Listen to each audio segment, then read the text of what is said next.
Hallyday fait le buzz. C'est pas la première fois, c'est pas la dernière. Alors le livre qui vient de sortir, je l'ai lu en détail.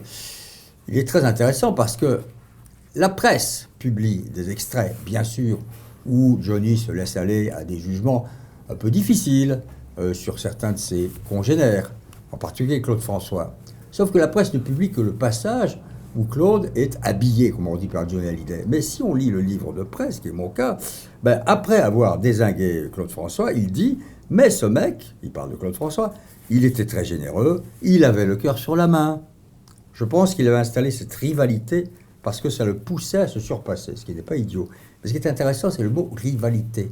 Quand Johnny parle de Claude François, de Sardou et d'autres, n'oublions jamais que ces garçons appartenaient tous à la même génération et qu'il y avait une rivalité professionnelle, comme il y en a dans tous les métiers de communication, la mode, le spectacle, le cinéma. Donc, première chose. Deuxièmement, pourquoi ce livre-là et pourquoi une telle liberté dans le ton? Encore une fois, ce n'est pas la première fois. Mais sans doute parce que Johnny, on l'oublie toujours, c'est un survivant. Quand on a vu la Dame en noir, comme il l'a vu à Los Angeles, la mort, de près, dans un coma assez long. Quand on a su ensuite qu'il y avait toute une ribambelle de gens avec des lunettes de soleil qui se mettaient devant l'entrée de l'hôpital pour se faire filmer parce qu'ils étaient soi-disant des amis venus à son secours. Quand on sait tout cela, et qu'on prend le recul qu'il a pris, et qu'on est revenu sur scène, et qu'on a repris son ton, son talent, son jus, son énergie, qu'on se lâche face à une romancière qui a bien compris qui il était, après tout, ça n'est pas surprenant. Moi, je ne suis pas surpris par le bouquin. Ensuite, encore une fois, je vous l'ai dit, le showbiz, ce n'est pas des bisounours. Donc c'est logique qu'il balance un petit peu.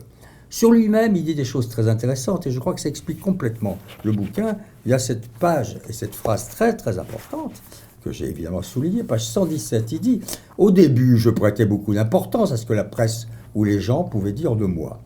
Les moments de disgrâce me blessaient, et voilà la phrase clé. Aujourd'hui, j'en ai plus rien à foutre. Vraiment rien. » Donc, vous avez affaire à un homme qu'on n'a plus rien à foutre et il s'exprime. Alors, moi je pense que ça ne changera rien à l'image de Hallyday. Il y aura des reproches, il y aura des critiques, il y aura peut-être des regrets ou quelques ricanements, puisqu'il traite très bien aussi le problème de la dérision dont il a été souvent l'objet, les caricatures dont il était le sujet. Il dit ça arrangeait tout le monde qu'on me prenne pour un imbécile, ce qui n'est évidemment pas, et ce livre le démontre. Mais il y aura aussi des gens qui diront « c'est intéressant, c'est excitant, et tiens, ça on ne savait pas. Ah, ça m'intéresse, tiens, il dit ça. » Donc ça ne changera rien, parce qu'il restera qu'il demeure une des stars, avec un S majuscule, du monde du spectacle français, bien entendu, et que par conséquent, ceux qui l'aiment continueront de l'aimer, ceux qui le méprisent ou qui le trouvent indifférent ou même passéiste, un peu ringard, ils continueront.